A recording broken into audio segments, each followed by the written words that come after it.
मैं रोहित कुमार आप सभी को अपने YouTube चैनल रोहित फॉरेन में हार्दिक स्वागत करता हूं। जैसे कि दोस्तों आप सभी मेरे चैनल से परिचित होंगे और मेरे चैनल का नाम है रोहित फॉर यू। और इसे आप लोग क्या करेंगे, YouTube पर सर्च करेंगे और इसे सबसे पहले सब्सक्राइब कर लेंगे और बेल आइकन को प्रेस करेंगे, जिससे हमारे जो भी वीडियो न्यू बढ़ेंगे वो आपको पर्सनलाइज हो जाएंगे। इसे आपको नोटिफिकेशन के माध्यम से प्राप्त हो सकते हैं। और आज हम लोग के जो भी पढ़ेंगे 11th क्लास से रिलेटेड पढ़ेंगे और 11th के गणित पार्ट पढ़ेंगे। और इसमें गणित का जो है फर्स्ट टॉपिक, इसमें सेट थ्योरी पढ़ना है। और सेट थ्योरी में हम लोग क्या पढ़ेंगे, सबसे पहले यह जानेंगे सेट थ्योरी होता क्या है। जो सेट थ्योरी होता है यानी सेट जो होता है, यह सेट हमेशा इसे हिंदी की बातें करते हैं, इसे समूच कहा जाता है। आज समूच का जो शाब्दिक अर्थ अगर हम बातें करें तो समूच का शाब्दिक अर्थ होता है संग्रह। वह कैसा संग्रह, सबसे पहले यह जानना आवश्यक होता है। तो जो भी संग्रह होता है एक नियम के तहत होते हैं। यदि वह नियम का पालन न करे तो उसे हम समुच्च या संग्रह नहीं कहेंगे। तो वह नियम क्या होता है, जैसे हम यदि बातें करें कि प्रेमचंद के उपन्यासों का संग्रह, अर्थात जो प्रेमचंद का उपन्यास है वह सभी क्या है, एक संग्रह है। और इसे हम क्या कर सकते हैं, परिभाषित कर सकते हैं। इसके अलावा हम क्या करेंगे, इसे उपन्यास को देख सकते हैं, यानी अलग अलग कर सकते हैं। यदि हम बातें करें कि भारत के जितने भी क्रिकेटर हैं उनमें अच्छे क्रिकेटरों का संग्रह, तो भारत में अच्छे तो सभी है, इसमें हम कैसे पता कर सकते हैं कौन अच्छा है कौन खराब है। अतः यह क्या है, समुच्चय नहीं हो सकता है। जहां भी अच्छे बातें आ जाए तो वह समुच्चय। यदि क्रिकेट खिलाड़ियों का सब पूछा जाए तो वह सही है, लेकिन अच्छे खिलाड़ियों का बातें अगर पूछा जाए तो यह क्या है, एक समुच्चय नहीं बन सकता है। यदि बातें की जाए नेक्स्ट बातें कि भारत में सबसे अच्छे देवी देवताओं का समूह, तो हमें क्या पता है कौन से देवी अच्छे हैं कौन बुरे हैं, हमारे लिए सभी अच्छे हैं। अर्थात अच्छा बुरा जब भी बातें आ जाती है तो उसमें हम लोग क्या करते हैं, संदेह महसूस करते हैं, अतः उसका संग्रह बनाने में हमें संग्रह बनाना उचित नहीं होता है, अतः वह समुच्चय नहीं होते हैं। और यहाँ पे देख लीजिए कि समुच्चय क्या होता है, तो समुच्चय जो होते हैं सुपरिभाषित वस्तुओं के संग्रह को ही हम क्या कर सकते हैं, समुच्चय कहते हैं। सुपरिभाषित का मतलब क्या होता है, जिसकी हम लोग परिभाषा दे सके। जिसकी परिभाषा यदि नहीं दिया जा सके तो वह क्या होता है, वह समुच्चय नहीं बन पाता है। तो यह वस्तु होता है, इसका संग्रह ही समुच्चय होता है। और जैसे हम यहाँ पे एग्जाम्पल की अगर बातें करें, प्रेमचंद के उपन्यासों का संग्रह। और यहाँ पे देखते हैं कि एक बातें हमेशा बनी रहती है कि समुच्चय के सिद्धांत को किसने दिया है। तो अगर हम बातें करें कि समुच्चय के सिद्धांत को किसने दिया है, तो यहाँ पे जो समुच्चय का सिद्धांत जो दिया है जॉर्ज कैंटर ने दिया है। समुच्चय का सिद्धांत किसने दिया, जॉर्ज कैंटर ने दिया है। और यहाँ पे उन्होंने जो सेट का निरूपण किया, रिप्रेजेंटेशन ऑफ क्या बोलते हैं, सेट। तो इसका जो निरूपण हुआ वो दो प्रकार से निरूपण किया जाता है, एक रोस्टर फॉर्म और या टेबुलर फॉर्म कह सकते हैं, रोस्टर या सूचक विधि हिंदी में कहते हैं। और इसके अलावा जो बातें होती हैं सेट बिल्डर फॉर्म की बातें, यानी सेट बिल्डर फॉर्म क्या होते हैं, तो इसे हम बोलते हैं समुच्चय निर्माण। यानी समुच्चय का हम निर्माण कैसे करेंगे, इस प्रकार से उसमें अवयवों को रखेंगे, यह सब क्या कहलाता है, सेट बिल्डर फॉर्म कहलाता है। और यहाँ पे एक रोस्टर फॉर्म कहलाता है। तो यहाँ पे हम लोग बातें करेंगे क्या कि जो रोस्टर फॉर्म होते हैं या क्या होते हैं, तो इसको देखेंगे। उसके अलावा समुच्चय निर्माण देखेंगे और समुच्चय के अवयवों के बारे में चर्चा करेंगे। समुच्चय का यानी जो रिप्रेजेंटेशन होता है कैसे सूचित करते हैं, ये सारी बातें हम लोग अभी देखेंगे समुच्चय में।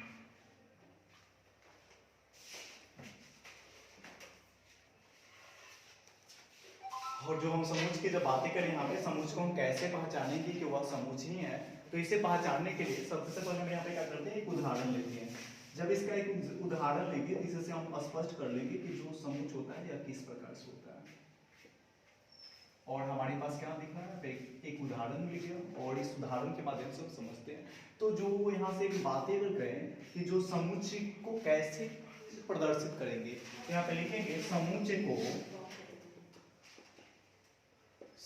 को अंग्रेजी वर्णमाला के बड़े अक्षरों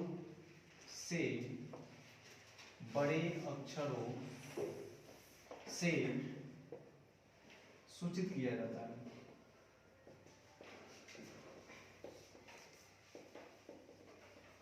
और इसके अलावा हम जब बातें करें कि मैट्रिक्स को, कि मैट्रिक्स जो होते हैं समुच्चय होते हैं, इसके अवयवों को रखा किस प्रकार से जाता है।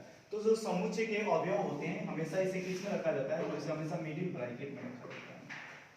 जो मिडिल ब्रैकेट होता है इसे हिंदी में मंझोले कोष्ठ कहते हैं, मंझोले कोष्ठ कहते हैं। और इसके अंदर ही क्या करते हैं, जो समुच्चय के अवयव होते हैं उसे रख दिया जाता है। अगर नेक्स्ट हम बातें करें कि जो ABCD इसमें दिख रहा है कि यहाँ पे अवयव कितने हैं, 3 हैं। और तीनों अवयवों को क्या कहा जाता है? समुच्चय का अवयव कहा जाता है, समुच्चय का अवयव कहा जाता है। अर्थात जब भी हम बातें क्या क्या हो गई यहाँ पे हम सबसे पहले यह जाने समुच्चय होता क्या है, समुच्चय का हम किस प्रकार से प्रदर्शन करेंगे, रिप्रेजेंट करेंगे। तो समुच्चय को हमेशा अंग्रेजी वर्णमाला की कैपिटल लेटर से करते हैं। और इसके अलावा हम लोग ये देखा कि जो भी अंदर जो अवयव होते हैं, यानी कि जो मंझूली कोष्ठक के अंदर जो भी अवयव होते हैं वही अवयव क्या कहलाते हैं? समुच्चय का अवयव कहलाते हैं। और इसके अलावा हम जो यहाँ पे काउंटिंग की कुछ बातें करें कि अवयव को कैसे हम काउंटिंग करेंगे, तो इसके अलावा भी हम लोग चर्चा ही करेंगे। नेक्स्ट अब देखते हैं जो समुच्चय का निर्माण हम किस प्रकार से, तो निर्माण में हम लोग क्या क्या देखें कि दो प्रकार से हम लोग निर्माण कर सकते हैं। एक निर्माण करने का तरीका है सेट यानी रोस्टर फॉर्म में, सेट बिल्डर फॉर्म में। आगे देखते हैं इसका निर्माण कैसे करते हैं।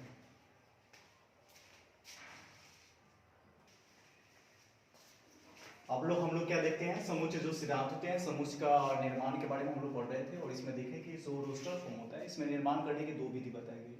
इसमें एक फर्स्ट जो विधि बताई गई वो रोस्टर फॉर्म होता है। और इस फॉर्म का हम कैसे प्रयोग करेंगे, तो देखेंगे जो रोस्टर फॉर्म होता है इसमें इसे हम क्या करते हैं, जो भी समुच्चय के अवयव होते हैं इसे मंझले कोष्ठक के अंदर कामा दे देकर लिख दिया जाता है।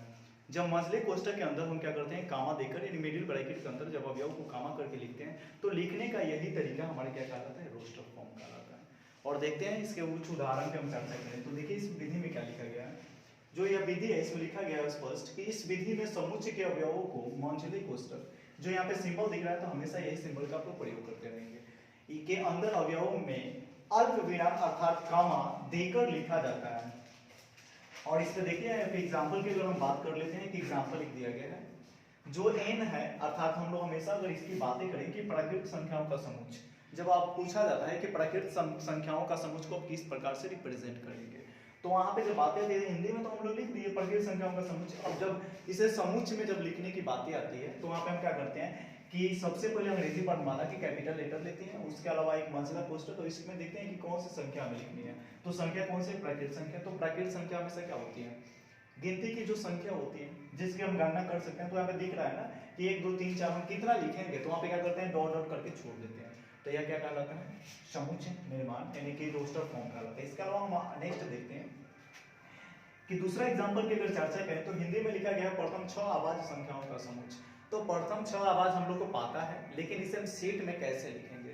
तो सेट में लिखने के लिए सबसे पहले इसे मंझला कोष्ठक लेते हैं और 6 आवाज संख्याओं को इसमें रख लेते हैं कामा दे करके। तो यह क्या बन जाता है? रोस्टर फॉर्म बन जाता है। और यही लिखने की तरीका क्या कहलाती है? समुच्चय का निरूपण की मेथड कहलाती है। और इसके अलावा हम देखते हैं दूसरे मेथड जो दूसरा होता है, इसे कैसे हम सीखेंगे। और बातें की जाए ना कि सम संख्याओं का समुच्चय आप कैसे बनाएंगे, प्रथम 5 सम संख्याओं का समुच्चय आप कैसे बनाएंगे, तो यहाँ पे हम लोग सिंपल देखते हैं जो 5 प्रथम जो सम संख्या होती है 2 होती है। और यहाँ पे कुछ हम कैपिटल लेटर लेते हैं और b बराबर लिखते हैं 2 हो जाएगी 4 6 8 और 10। यह क्या है? सम संख्याओं का समुच्चय बन गया है। तो समुच्चय जब भी बातें आती है अगर विषम संख्या भी है तो वहाँ पे हम क्या करते हैं मिडिल ब्रैकेट के अंदर हम उसे अवयव को लिख लेते हैं। अर्थात आप लोगों ने क्या सीखा, जो रोस्टर फॉर्म में किस प्रकार से लिखेंगे, समझ में आ गया होगा। अनुमान यानी कि जो हम विश्वास करते हैं। और यहाँ पे देखिए कि प्राकृतिक संख्या देखिए प्रथम 6 आवाज संख्या देखिए, वहाँ पे सम संख्या देखिए। और इसके अलावा हम नेक्स्ट जो देखते हैं और जो दूसरा हम लोग लिखवाए हैं निर्माण रूप वाला देखते हैं कैसा होता है। तो देखेंगे उसमें क्या होता है समुच्चय निर्माण विधि, सेट बिल्डर फॉर्म जो होते हैं।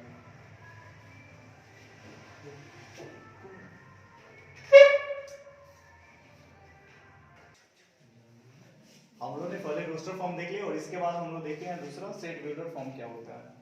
तो इस विधि में भी क्या करते हैं कि वही मंझला कोष्ठक होता है और इसके अंदर ही हम अवयव को किसी एक नियम के द्वारा लिखते हैं या सूत्र के द्वारा लिखते हैं। और इसमें देखते हैं कि यार क्या होता है, सूत्र कैसे होते हैं।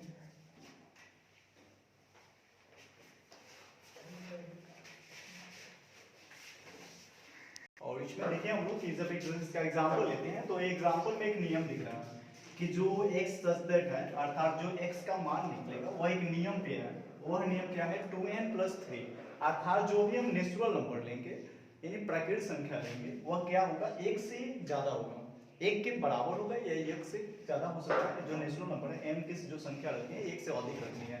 तो 1 से अधिक किस प्रकार रखेंगे? तो यहाँ पे देख रहे हैं कि n जो बिलोंग्स करता है वो क्या है? बड़ा n से। अब बड़ा n हमेशा क्या होता है? नेचुरल नंबर होते हैं। और जो यहाँ पे जो सिंबल होता है यही सबसे इंपॉर्टेंट होता है। और जो सिंबल है कुछ इस प्रकार से है और इस सिंबल का नाम होता है n ग्रेटर देन या इक्वल, n ग्रेटर देन या इक्वल होता है, जो n की जो संख्या रखनी है किसके बराबर रखनी है, किससे अधिक रखनी है, एक के बराबर रखना है या एक से अधिक रखना है नंबर जो भी नेचुरल नंबर रखेंगे। तो यहाँ पे n के 2n के जगह पे क्या रखते हैं, n 1 रखते हैं, 2 रखते हैं, 3 रखते हैं। इसके अलावा जब हम मान रखते जाते हैं जो n का, तो इससे हमें एक फिर सेट मिल जाता है, और जो सेट जो नया मिलता है उससे जो वैल्यू निकलती है n का, उससे वह सेट बन जाता है रोस्टर फॉर्म में। इसके अलावा हमें क्या करें, नियम को क्या कहें, नियम पे जब n का मान रखें तो इससे हमें एक और भी जो प्रोडक्ट मिले या मिलेगा। जिस दूसरा जो देखते हैं, इसमें जो है x such that x smaller than x या इक्वल टू, यानी कि x इक्वल टू किसके बराबर है, 20 के बराबर है, और x बिलोंग्स करता है n के। अर्थात जो भी हम n का मान रखें, यानी x का जो मान रखेंगे हम, वह 2 से कितना होना चाहिए, 2 से अधिक और 20 से कम होना चाहिए। अर्थात हम क्या क्या रख सकते हैं, 2 रख सकते हैं, 3 रख सकते हैं, 4 रख सकते हैं। इसके अलावा हम चाहे तो 20 तक के संख्याएं रख सकते हैं, वो 20 से ज्यादा नहीं होना चाहिए, 20 से कम होना चाहिए। अर्थात हम लोग क्या समझे यहाँ पे, समुच्चय निर्माण रूप यानी समुच्चय निर्माण विधि सीख गए। और इसमें हम लोग ये और सीखे क्या, जो रोस्टर फॉर्म होता है, और इसको हम चाहें तो जो समुच्चय निर्माण विधि है इसे हम रोस्टर फॉर्म में भी बदल सकते हैं। इनका मान यहाँ पे रखेंगे तो यह क्या बन जाएगा, इनकी मान निकलेगी, जो भी संख्या आएगी उसे हम क्या कर सकते हैं, रोस्टर फॉर्म में लिख सकते हैं। अर्थात हम लोगों ने आज के जो वीडियो है इसमें हम लोग क्या देखें, समुच्चय क्या होता है, समुच्चय का रिप्रेजेंटेशन कैसे करते हैं, और एक जो विशेष बातें होती है वह होती है रिपीटेशन। जो हम लोग नेक्स्ट बातें जो समझेंगे इसमें रिपीटेशन एक शब्द आता है कि रिपीटेशन कर देते, शब्दों का रिपीटेशन इसमें नहीं करना होता है। जैसे देख लेते हैं इसमें, यदि कोई शब्द या अंक का रिपीट हो तो उसे रिपीट फॉर्म में नहीं लिखा जाता है, रिपीट करके नहीं लिखा जाता है। जैसे यदि हम बातों का एक शब्द लेते हैं मैथमेटिक्स,